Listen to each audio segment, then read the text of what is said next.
de las radios que piensan.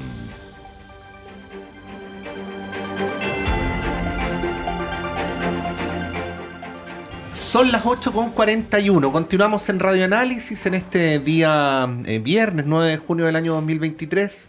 Antes de presentar a nuestros panelistas, les voy a preguntar al tiro, como se dice en Chile, ¿está lloviendo todavía o no? Algunas gotitas.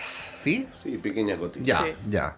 Sí. Ya, digo, para actualizar la información, Eso. todavía hay gente envidiable que no ha salido de su casa a esta hora, así es que le damos el dato. Vamos a saludar inmediatamente a nuestros panelistas en primer lugar y le damos la bienvenida por primera vez a la cientista política, académica, integrante de la red de politólogas Nerea Palma. Muchas gracias por estar acá. Muchas gracias por la invitación. Y también al abogado, secretario general del PPD, don José Toro. José, bienvenido, gracias por estar acá. Muchas gracias, Patricio, como siempre un gusto poder estar acá.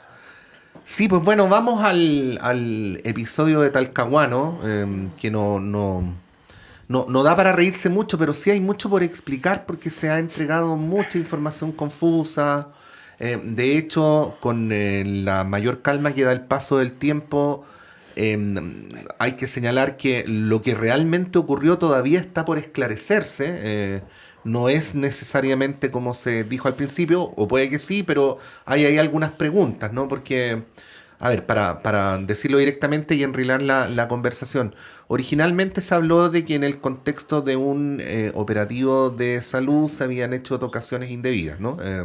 Bueno, eso fue lo segundo que se dijo, pero en realidad lo primero que se dijo es que era un operativo de educación sexual y que la culpa la tenía el ministro y tenía que renunciar el ministro, pero bueno, volveremos a eso. Pero luego parece ser que lo que el procedimiento develó fueron abusos sexuales cometidos en contra de niños, niñas y adolescentes de la comunidad educativa y que no habían aflorado, ¿no? No habían aflorado y por lo tanto, bueno, si así fuera, lo digo súper hipotéticamente, el operativo habría cumplido un propósito en vez de provocar un problema, ¿no? Pero bueno, se tiene que investigar, aclarar, en fin. Pero bueno, lo que me interesa plantearles como tema de conversación es el modo en que la información llega tergiversada a los medios y la manera en que una cuestión que es tan central como la de la educación sexual termina completamente enredada y no nos permite tener una discusión que suponga avanzar. Bueno, frente a ese respecto quería pedirles una primera ronda, Nerea. Sí, es súper interesante lo que mencionas porque generalmente lo que pasa es cuando hay alguna noticia que puede ser, digamos, puede tener un alcance bastante amplio por las implicancias, se suele viralizar súper rápido, primeras versiones que todavía no están confirmadas y hoy día estamos hablando incluso de quizás una tercera versión de la noticia de lo que realmente pasó, que todavía no sabemos. Entonces a mí me parece que en esta época de redes sociales, donde la red social manda la agenda, lo que se discute, por ejemplo, en, no sé, Twitter puede ser rápidamente viralizado, me parece que es súper, súper importante tanto que autoridades de gobierno como personas que tienen algún tipo de espacio público puedan poner paños fríos respecto de cuáles son las versiones iniciales, qué falta por confirmarse, qué está confirmado, porque de otra manera vamos a estar hablando sobre temáticas que en realidad no sabemos hasta qué punto son verdad. José. Yo creo que aquí juega la responsabilidad de quienes tenemos algún tipo de figuración pública o son autoridades de la República con el manejo de la información. Porque creo que se malutilizó completamente. Y esto también tiene una campaña política detrás por parte de la oposición. Recuerden que la semana anterior habíamos estado en la discusión de la actualización del manual o de la guía de educación sexual, de responsabilidad sexoafectiva. Y se malutilizó completamente. Entonces creo que ahí la oposición en general tiene que ser muy responsable en el manejo de la información, sobre todo en estos temas que son tan delicados, porque todavía no sabemos cuál es la verdad.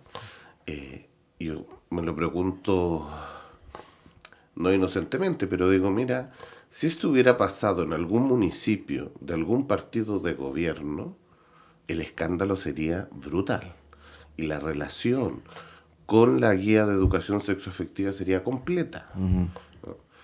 Y eso creo que nos tiene que llamar a reflexionar efectivamente de, bueno, cuál es la responsabilidad que tenemos para manejar este tipo de cosas, asumiendo que en redes sociales anda mucha información que no tiene las comprobaciones de la veracidad que se requieren. Sí, no, yo creo que esto nos lleva al trasfondo, digo, a ver, lo voy a decir así en términos coloquiales, porque a veces se usan como chivas pelúas, ¿no? O sea, uno dice una cosa, pero no es lo que en el fondo quiere decir.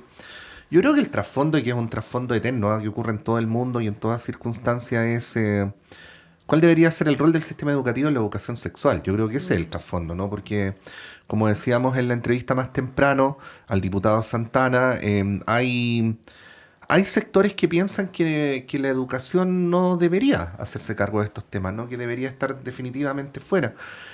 Y yo creo que es bueno volver ahí como a plantear algunos elementos de principios que incluso excedan a la coyuntura en relación a este asunto. O sea, si es que ha de ser porque es importante, digo, una de las cosas que yo he aprendido como periodista es que a veces cuando uno está medio perdido es importante volver a hacerse la primera pregunta, ¿no? O las preguntas aparentemente más tontas porque son las que nos devuelven al centro de la discusión. Nerea, ¿cómo es eso? Eso, bueno, a mí me parece que en general la temática educación en Chile es transversal a, bueno, todos los gobiernos y toda la coyuntura política que puede existir. Y en ese sentido, a mí me parece que esta discusión que nosotros estamos teniendo ahora en este panel, la deberíamos tener en el espacio público de todas maneras. En este caso estamos hablando de educación sexual, que me parece que es mínimo en los colegios que exista educación sexual, y un programa transversal que pueda implementarse a largo plazo, independiente, ¿cierto?, de cuáles son los gobiernos que en este momento, ¿cierto?, o en un momento futuro nos puedan estar gobernando. También tuvimos esta discusión con, por ejemplo, la educación cívica, que también es un mínimo que nosotros deberíamos aspirar a tener, ¿cierto?, en los colegios, pero a mí me parece que, dadas, ¿cierto?, las circunstancias actuales, la educación sexual, por mucho que a personas, por ejemplo, del Partido Republicano, incluso personas de Chile Vamos, no les parezca y tengan, digamos, sus resistencias al respecto, la educación sexual, tener educación sexual, y de hecho está comprobado empíricamente, ayuda a, por ejemplo, prevenir abusos a nivel del hogar, que es donde más ocurren estos abusos sexuales. Entonces, ¿qué es lo que hipotéticamente podría haber pasado en este caso, ¿no? por ejemplo, entonces a mí me parece que es clave, es vital para cualquier, digamos, país, y en este caso, ya que estamos hablando de esto, dado los hechos ocurridos en Talcahuano, probablemente o quizás, me parece que es una discusión que tenemos que tener incluso con más fuerza.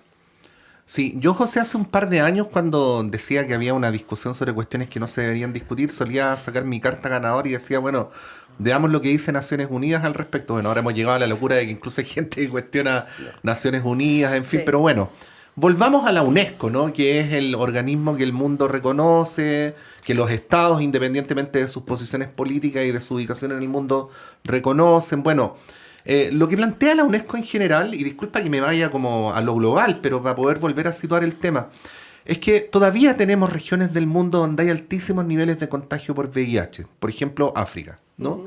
Tenemos una situación mundial donde todavía hay altísimos niveles de embarazos adolescentes.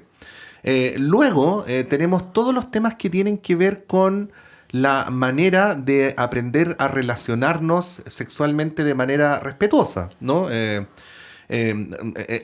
Por ejemplo, todo el tema que tiene que ver con el acoso sexual, que ha habido un reformateo en la sociedad, una reeducación fundamentalmente de los hombres, ¿no? Y algunas de estas cuestiones no se pueden aprender en la casa porque hay una herencia o hay un arrastre patriarcal, y entonces el colegio, el llamado a decir cómo se tienen que relacionar de manera respetuosa las personas cuando hay una connotación sexual en aquello, ¿no?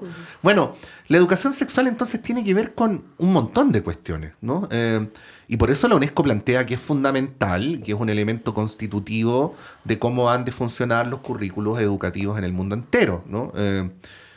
Pero como que todo eso se olvida, es como si viviéramos en otra parte. Ahí quería preguntarte, porque de repente en la discusión política chilena contingente se ha ido perdiendo la perspectiva de lo más básico. Y ahí yo no sé si la culpa, como para hacerlo fácil, es señalar a aquellos que hacen negación de este tipo de cuestiones, o también hay responsabilidad en los sectores que deberían estar llamados a poner la pelota en el piso y decir, bueno, este es el marco en el cual se da la discusión mundial y yo no sé por qué nos estamos saliendo. ¿Cómo lo ves? Yo ahí comparto contigo en términos fuera de lo básico necesario y lo más universal posible de tener educación sexual. Pero a veces los sectores progresistas que hemos llevado adelante esta iniciativa nos olvidamos y suponemos que ya es un derecho garantizado o una conquista social ganada para toda la población.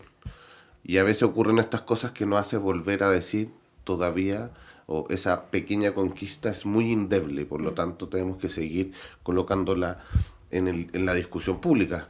Yo digo, mira, hace 20 años atrás todavía habían campañas de el uso correcto del preservativo y generaba conmoción pública, ¿no? Y salía el arzobispo a decir que era casi un sacrilegio y que éramos pecadores y no sé cuánta cosa más. Pero esas discusiones, claramente hoy día pareciera ser que la Iglesia ya no sale con esa fuerza, pero se cambió a otros actores. Lo básico de tener educación sexual tiene que ver también con cómo proyectada cada una de las etapas. Es distinta la educación sexual de un adolescente que la educación sexual del niño, ¿no? Y eso también está considerado en los planes, y es bueno que lo digamos porque a veces en esta generalización del debate pareciera ser como si fuera todo una. Pero es básico saber métodos de reproducción, un método anticonceptivo, la manera en cómo yo enfrento mi propia sexualidad también es muy importante. Yo en algún minuto fui animador de catequesis infantil, tenía 14, 15 años, y el curso que nos preparaban incluía saber, la iglesia estoy hablando, ¿no?, de método de anticoncepción. Por supuesto, partiendo con lo que te dicen, mira, en realidad la iglesia dice que las relaciones sexuales son después de los 18 años o cuando te casas, pero en realidad tienes que aprender todo esto. Y yo entonces digo, bueno, la iglesia lo hace, pero además para preparar sus propios formadores, pero rechaza entonces que exista en la educación general, asumiendo que desde ahí viene el pensamiento más conservador. Hoy día ya no lo hace la iglesia, lo hace un sector de la sociedad. Entonces creo que tenemos que seguir colocándolo adelante, seguir difundiendo la necesidad por todos los beneficios que tiene. Tú lo dijiste muy bien. Cuando uno le enseña a un niño muy tempranamente cuáles son las conductas de abuso, es para prevenir el abuso de los niños, que principalmente los abusos sexuales ocurren en los espacios más protegidos, que son las familias.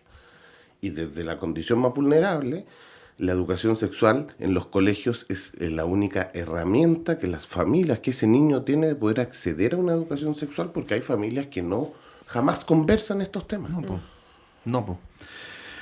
Bueno, de alguna manera esto, José Nerea, nos conecta con el episodio Campillay Cordero. Digo, ¿en qué sentido? En el sentido de que hay una suerte de deterioro del debate público, hay una falta de, como diría Santos Discípulos, una falta de respeto y un atropello a la razón, ¿no? Una negación de la evidencia, uno lo puede ver en el debate sobre la acusación constitucional contra el ministro, en lo de Talcahuano, y también en este caso, ¿no? Y bueno, ahora el tema adquirió una deriva judicial, estando aquí José presente, que es abogado. Yo creo que es bueno restituir también el sentido y razón del fuero, que existe porque tiene un valor, ¿no? Pero también hay un mal uso del fuero que lleva a perderlo, ¿no? Creo que es bueno volver a hacer un poco de pedagogía sobre eso, de por qué existe el fuero parlamentario y por qué se pierde. Pero que también tiene que ver con esta manera que ha ido, no sé si prevaleciendo, pero adquiriendo mucha relevancia en la política de tratarse sobre la base primero de la negación de la evidencia y luego sobre la descalificación incluso de la inhumanidad contra el adversario político, ¿no? Que no quiero pontificar, pero es lo que a veces ocurre en las sociedades, que llevado a gran escala termina provocando problemas mucho mayores y mucho más graves. Y esto no tiene que ver necesariamente con derechas o izquierdas, aunque en este caso puntual actual, bueno, pareciera ser que la mano está cargada en algunos parlamentarios que tienen ideas políticas afines, ¿no? Pero ahí quería preguntarles cómo lo ven y también, mira, es una pregunta un poco naif, pero ¿qué podemos hacer para conjurar ese riesgo o ese crecimiento de esta manera de hacer políticas, ¿no? Nerea.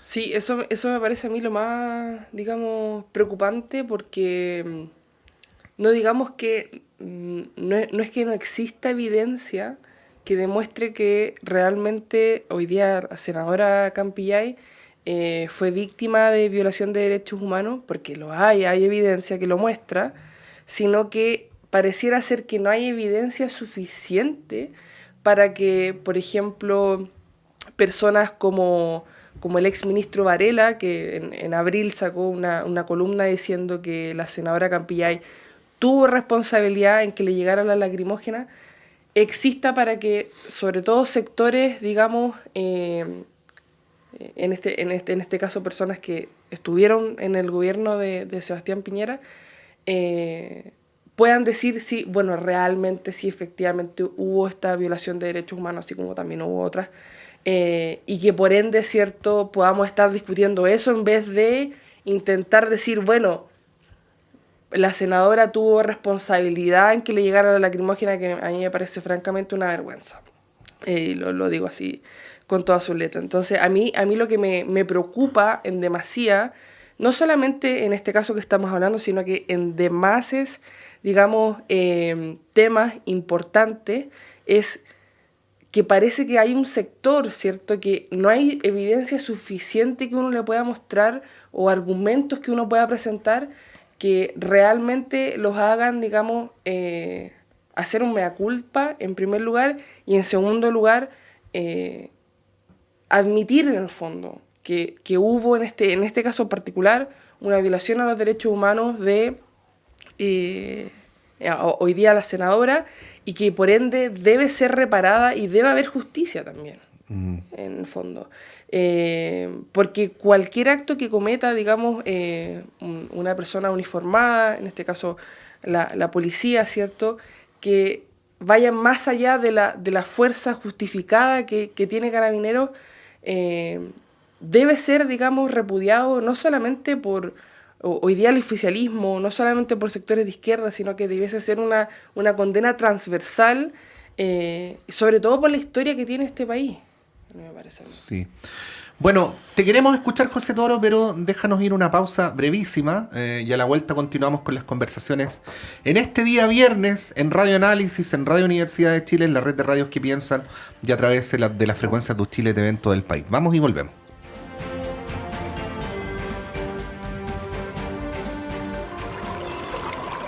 Aguas Trayén o Cascada en Mapudungún es la mejor agua purificada con tecnología de última generación. Para más información, visite su página web www.aguastrayen.com.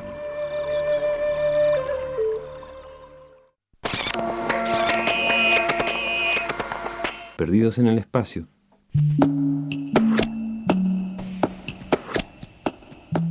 Tanta música nueva y tan breve la existencia para darse cuenta.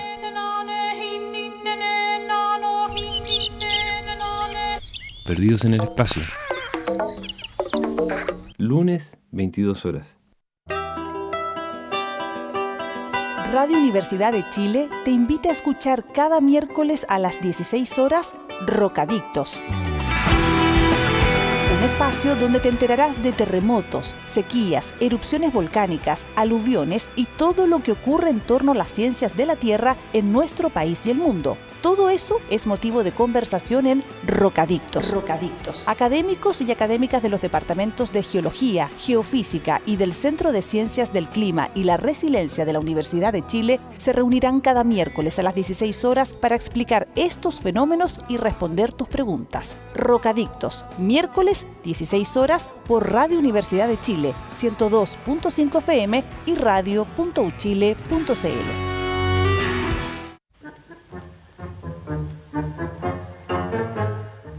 Mano a mano con el tango, con los NIN, usted ya lo sabe, todos los sábados de 10 a 11 de la mañana, por supuesto aquí en Radio Universidad de Chile, 102.5 de la frecuencia modulada. No se olviden, todos los sábados de 10 a 11 de la mañana, mano a mano con el tango.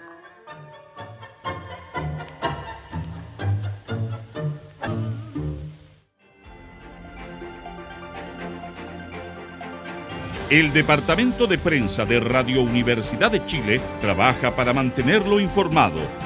Radio Análisis, una transmisión conjunta de las radios que piensan.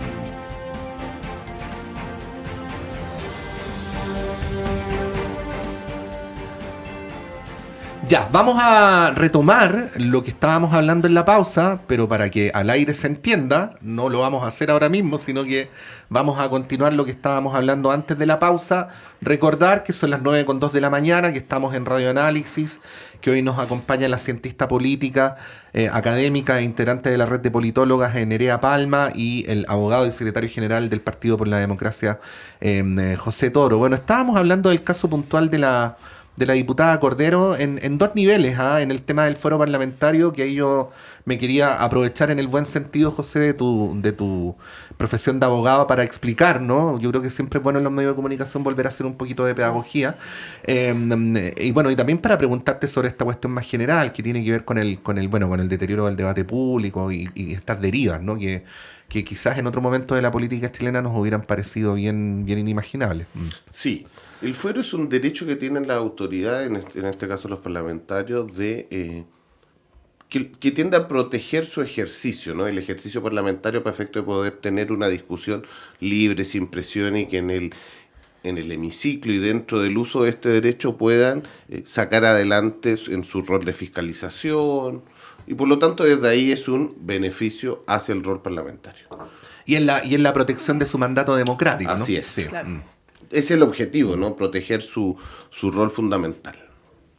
Por eso es que cuando lo que hace la Corte es desaforarla para efectos de decir, hay evidencia que usted cometió una posibilidad de delito y por lo tanto requiere que sea investigado, y para eso yo la desafuero. Que en este caso las querellas de injuria en contra. Y de la senadora Campillay, que aquí nos lleva a la discusión que tú estabas planteando de fondo, que es efectivamente, ¿por qué nos cuesta reconocer que existieron violaciones a los derechos humanos en el contexto del estallido? Existieron. Está bien, la discusión es si es sistemática o no, pero para efectos de lo que ocurrió, efectivamente ocurrió, y eso está certificado por todos los organismos de derechos humanos chilenos y extranjeros. Pero también yo creo que es con este sesgo del pasado, ¿no? De lo que ocurrió en la dictadura, que también existieron violaciones terribles a los derechos humanos y sistemáticamente. Pero uno dice, aquí hay una pelea que perdimos y el mundo democrático la perdió. Cuando en el informe de la encuesta Mori de años atrás había un 20% o 15% que consideraba efectivamente que el golpe militar había sido terrible, que habían existido violaciones a los derechos humanos. 10 años después tenemos que un 37% considera que no existieron y las relativiza. Hay una batalla que todo el mundo democrático perdió. Y tiene que ver con este mismo antecedente, además, con la constante negación por parte de un sector político determinado, además, que este tipo de hechos existieron en el país. Proteger a Carabineros no implica negar la realidad. Y yo puedo, por lo tanto, hacerme cargo de la seguridad del país y de la nación y de cómo mejoro la institucionalidad de Carabineros, pero también reconocer los hechos que ocurrieron. Y por lo tanto no es contradictorio hablar de derechos humanos y hablar de seguridad. Claro, entonces la senadora Campillay es la expresión física y biográfica de que aquello no se puede sostener, ¿no? Así es. Y creo que por eso es esta negación. Y además creo, quizás me voy a salir de madre un poco, pero creo que también hay un sesgo de clase instalado en el Senado. Ahora, tiene que ver con los imaginarios. O sea, a ver, es muy forzado de mi parte hacer un paralelo entre lo que ocurre con la senadora Campillay, lo que ocurre con el ministro Ávila, lo que ha ocurrido con la diputada Schneider, lo que ha ocurrido en algunas ocasiones con la diputada Lorena Pizarro. Digo, en el sentido de que aparentemente se está atacando a una persona, pero pareciera ser que en realidad se está atacando a lo que esa persona representa, ¿no? ¿Cómo lo ven, Nerea? Sí, yo creo que no... no se puede separar la persona, lo que representa y el contexto. En general es bastante difícil de hacer y a mí me parece que en ese sentido, por ejemplo, la acusación constitucional contra el ministro Ávila, yo creo que comparto también otras voces que han dicho que tiene mucho que ver con la orientación sexual del ministro. Me parece que es un antecedente que en definitiva lo hace ser, desafortunadamente, objeto de críticas por su orientación sexual, sobre todo un sector de la población que es más conservador, en el fondo, y que temáticas relacionadas, por ejemplo, a la comunidad LGBT, ¿cierto?, o la discusión con respecto, no sé, la orientación sexual, la identidad de género, son, digamos, críticas que este sector de la población hace con respecto a personas. Sin ir más lejos, todas las críticas que han hecho, ¿cierto?, sectores del Partido Republicano, también, por supuesto, sectores de la UDI, también sectores de RN, sobre todo los más conservadores. Entonces a mí me parece que es súper difícil hacer creíble que la acusación constitucional que se le quiere hacer al ministro de Educación hoy día, sobre todo por quienes la están dirigiendo, no tiene nada que ver con su orientación sexual, sobre todo si es que tenemos en consideración ciertos elementos actuales de la contingencia, en donde las últimas noticias que nosotros tenemos de momento, y no sabemos si realmente es así, pero de momento lo que nosotros sabemos es que lo que sucedió en Talcahuano y que todavía se está investigando también sería parte de la acusación constitucional. Entonces, en el fondo, a mí me parece que tanto en el caso de la senadora Campillay, tanto en el caso, por ejemplo, del ministro Ávila, es muy difícil separar lo que representa a la persona como individuo en un grupo determinado con las críticas que se le hace y los cuestionamientos a esa persona. Hay un sector de la población, creo yo, que la diversidad, que es un valor en sí mismo, les molesta, ¿no? Y quieren una uniformidad en la sociedad chilena que no ha tenido nunca. Yo creo que ahí la supuesta acusación constitucional no tiene ningún fundamento legal alguno, y ni siquiera tiene los votos reales. Y creo que es solo una instrumentalización política de un sector. Y creo que tiene que ver, sí, con su condición. A mí no me cabe duda de eso. Bueno, volviendo al tema de la diputada Cordero, entre otras cosas, el desafuero tiene la maravillosa consecuencia de que se le va a dar a la diputada Cordero la oportunidad de que poder probar de que pruebe lo que dijo y de que se determine la falsedad de la senadora Campillay. Bueno, la senadora Campillay lo dijo, yo la voy a leer textual, lo dije más temprano en el comentario, pero ella dice textual: no soy yo quien tiene que demostrar que estoy ciega, es ella quien va a tener que demostrar que yo veo, y les garantizo y les aseguro que va a perder la querella. Bueno, es lo que va a ocurrir a continuación. No sé si sobre este punto algo más que agregar, Nerea, José, o vamos al punto siguiente. Yo creo que quedó claro. Sí, de todas maneras. Lo que está ocurriendo con salud, que entre paréntesis irrumpió en la discusión pública del presidente Piñera en las últimas horas. ¿Para qué vamos a decir que no fue un gobierno fácil que tuvo muchos cuestionamientos? Pero una de las cosas que en general el expresidente, el entorno del expresidente y también algunos adversarios reconocen es el manejo de la pandemia, ¿no? Y bueno, y es con esa potestad o con esa autoridad que ha vuelto a la escena como para señalar que en lo que tiene que ver con, en principio, dos casos puntuales, que son los de las camas pediátricas de la región de Valparaíso, habría en general un mal manejo, ¿no? Una incapacidad de anticiparse, una incapacidad de generar camas nuevas, un fallo en la comunicación de riesgo, una falta de articulación como para poder implementar otras medidas que se venían pidiendo hace tiempo, como por ejemplo adelantar las vacaciones. Bueno, así sucesivamente, ¿no? Dos casos puntuales han derivado en un cuestionamiento más general al MinSal respecto al manejo de esta situación, que dicen algunos especialistas sanitarios se podía prever porque si hiciéramos un paralelo entre nuestros organismos y los computadores, nuestros sistemas operativos no estaban actualizados para efectos de la mutación de ciertos virus, ¿no? Bueno, José, ¿cómo analizas toda esa crítica que es más integral, ¿no? al manejo que ha hecho el MinSal de lo que es habitual en este tiempo, que son las enfermedades respiratorias?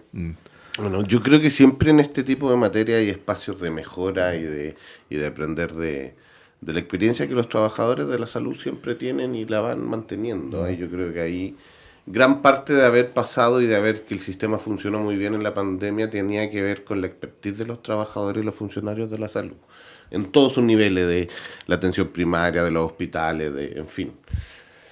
Y además de las coordinaciones que sí, de buena manera se hicieron, y que si uno lo analiza hacia atrás de lo que pasó en el gobierno de Piñera, dice, bueno, son las medidas más socialistas del mundo, con fijación de precio, con integración del sistema, con todas aquellas cosas y definiciones, con vacunación universal, independiente de si tú eras FONASA o ISAPRE, ¿no? A costo cero por parte del Estado, con todas aquellas cosas que hoy día quizás se vuelven a cuestionar del sistema. Yo creo que el Ministerio de Salud tiene una preparación, comenzó su campaña de invierno, pero efectivamente estos hechos que son completamente lamentables, la muerte de estos 3 niños, pero ya entiendo que el Colegio Médico venía anticipando que venían complicaciones, que habían situaciones que pueden ser complejas, porque estuvimos encerrados 2 años y sin duda el reactivarnos a la vida social genera que nuestros cuerpos no estén preparados, ¿no?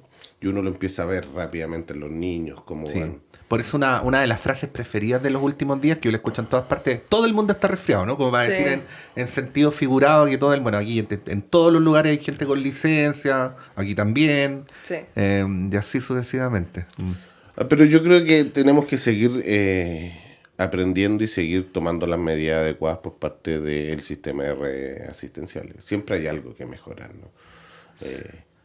Hay que ver cómo está la integración. Pareciera que hoy día hay mucha más integración de las clínicas con el sector público. Por eso hay una pregunta que es súper válida. Yo reconozco que no lo sea, pero es si está funcionando bien la ley de urgencias o si el gobierno la está haciendo implementar bien, porque la ley de urgencias faculta a que el Estado busque, encuentre y haga ejecutar una prestación independientemente de cuál sea la naturaleza del prestador, ¿no? Pero además, como el dato, la ley de urgencia funciona de que si un niño, una persona cualquiera está en riesgo de su vida, cualquier prestador de salud te tiene que atender. Exacto. O sea, y no es necesario hacer ningún trámite, uno llega nomás, no hay que presentar cédula de identidad, cheque, ni una cosa. Nada. Sí. Entonces, es bueno que se sepa también. Eso es muy bueno. Creo que cualquier prestadora, no solo el sistema público, sino el sistema privado te tiene que atender igual. Y tiene que estabilizarte y que tu vida ya no esté en riesgo para recién trasladarte. Exacto. ¿No?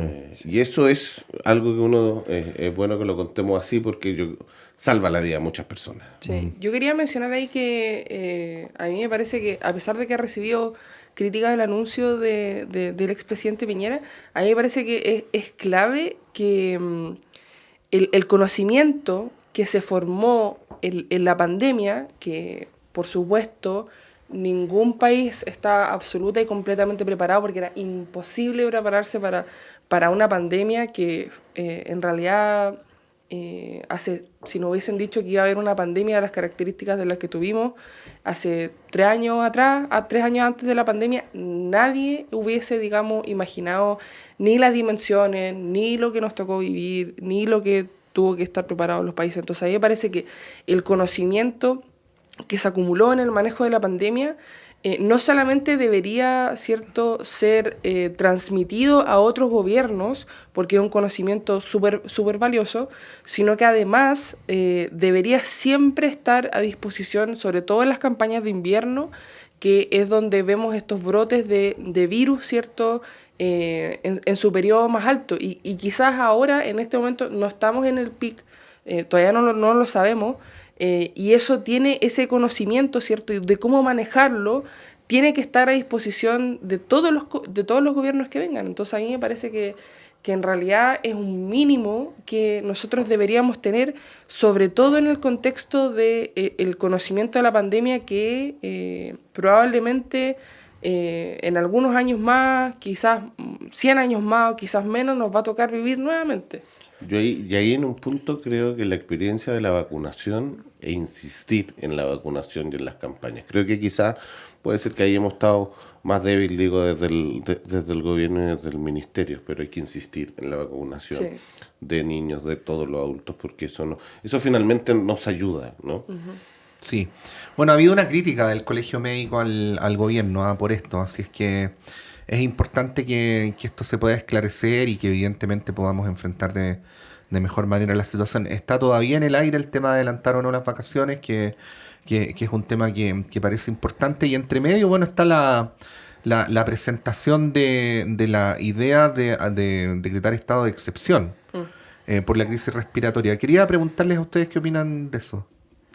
Nerea. Sí, bueno, yo creo que la verdad es que si hubiésemos hablado estado de excepción o estado de catástrofe por brotes de algún virus hace 10 años, quizás no estaríamos discutiendo esto, pero claro, dado el contexto de la pandemia que vivimos, ¿cierto?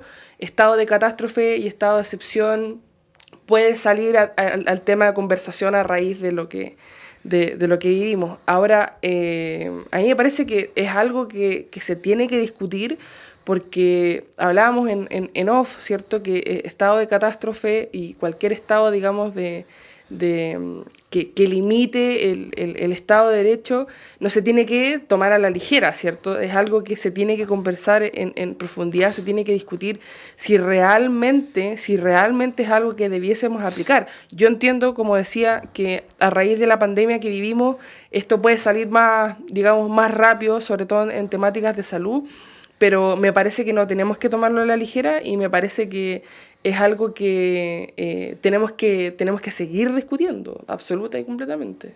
José. Yo creo que no podemos normalizar las excepciones. Y un ¿Y estado lo de estamos excepción, haciendo?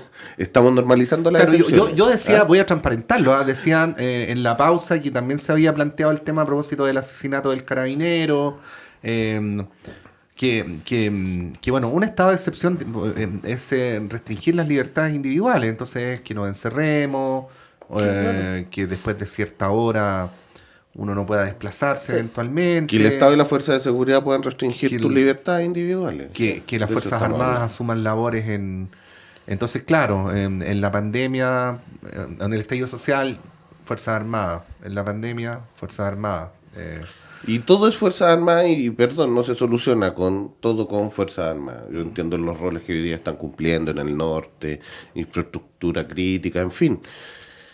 Pero por eso digo, no normalicemos la excepción y creo que este tipo de medidas que atentan contra las libertades individuales, que es un derecho básico de las personas, a mí siempre me parece que son muy contraproducentes.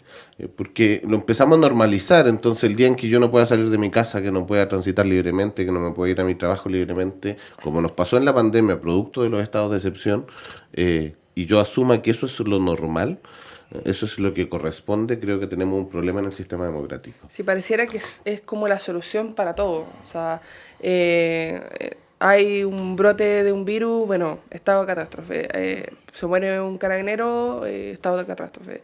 Entonces, también comparto que se está normalizando. Ahora, también entiendo que, claro, en términos de salud, como veníamos acostumbrados a estar un poco encerrados con la pandemia, yo me imagino que ese imaginario valga la redundancia, de lo que habíamos estado viviendo se está traspasando ahora, pero sí es verdad que no puede ser la solución para todo estado, digamos, de catástrofe, de emergencia, estado de sitio, no, o sea, Porque no me además, parece. en eso, el aumento, lo fuerte de los virus respiratorios también tiene que ver con la falta de relaciones personales.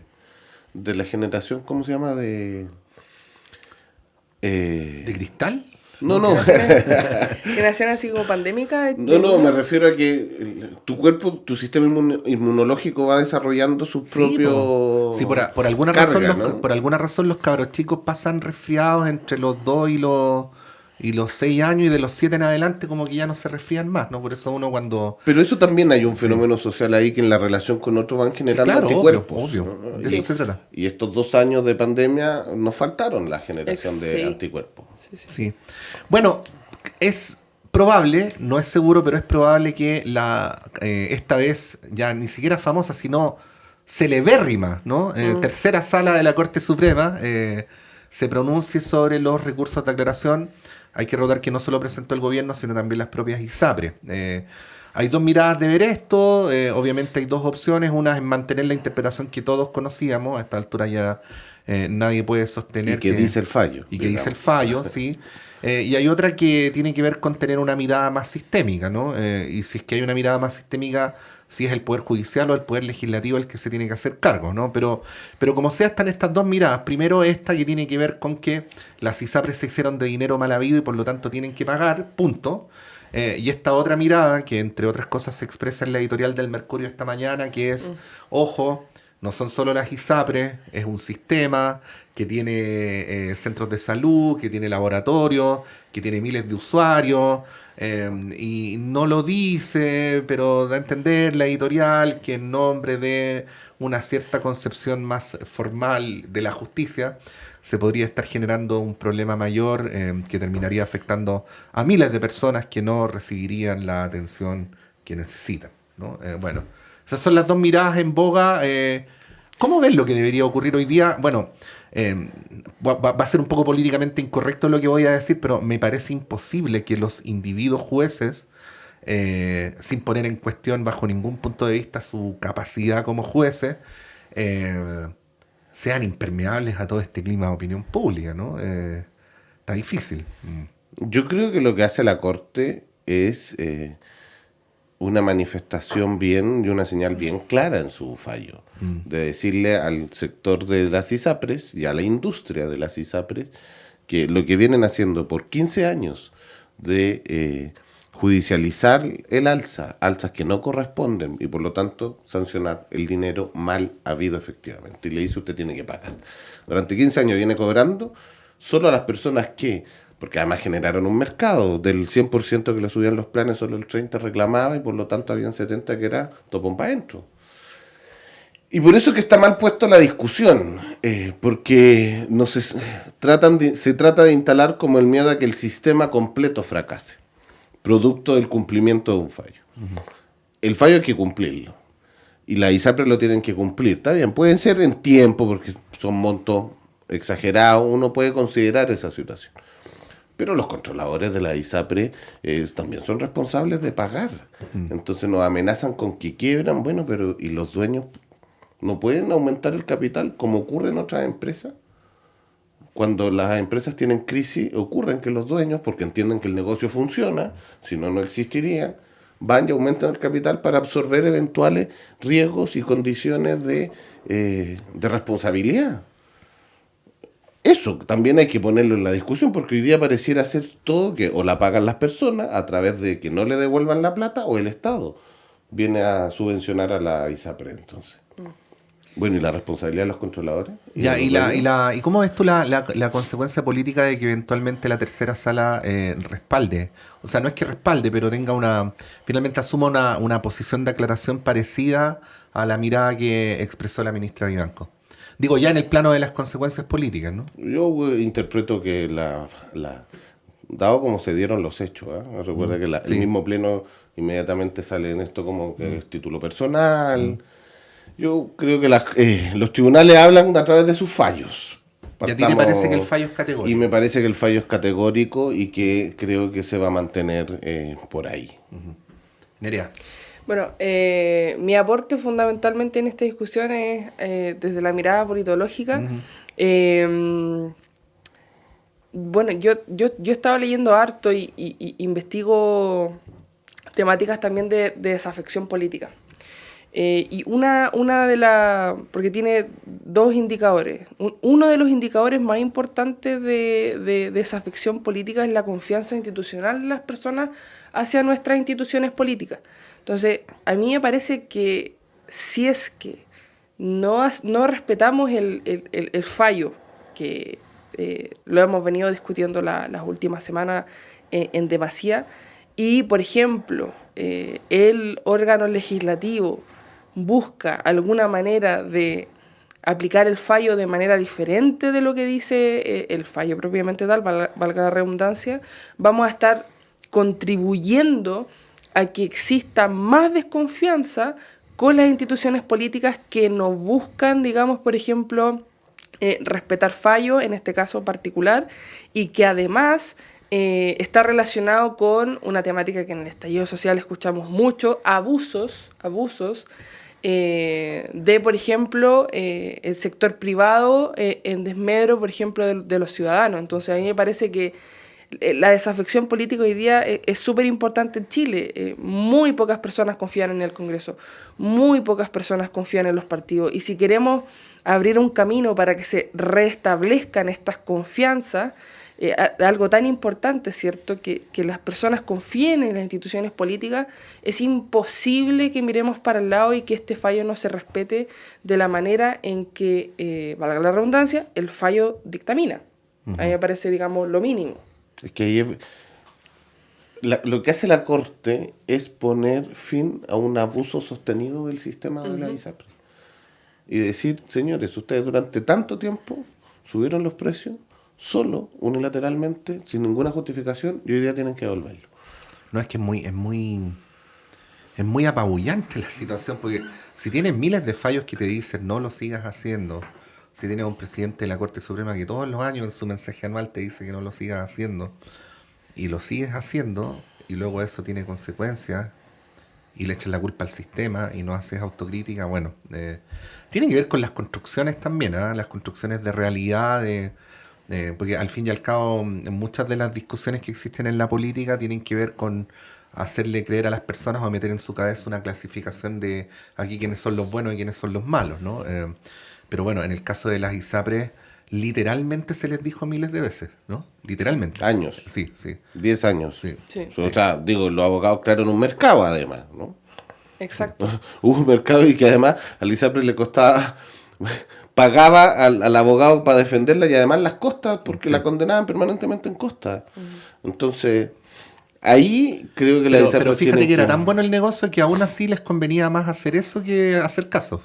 Porque efectivamente apostaban a que solo el 30-40% reclamara y por lo tanto había un 60% de las personas que aceptaba el aumento unilateral del precio. Eso es. Bueno, estamos llegando al final de nuestro panel. Agradecer a José Toro, secretario general del PPD. Muchas gracias. Muchas gracias. Y agradecer también a Nerea Palma de la Red de Politólogas. Muchas gracias por haber estado acá. Encantada, muchas gracias por la invitación. Son las 9:29, vamos a un breve alto y a la vuelta está nuestra colega Diana Porras, quien va a tener una muy interesante conversación para cerrar nuestro radioanálisis de esta semana. Vamos y volvemos. Estaba pensando, estamos en tiempos de transformación digital y tenemos que actualizar nuestro negocio junto con digitalizar sus procesos.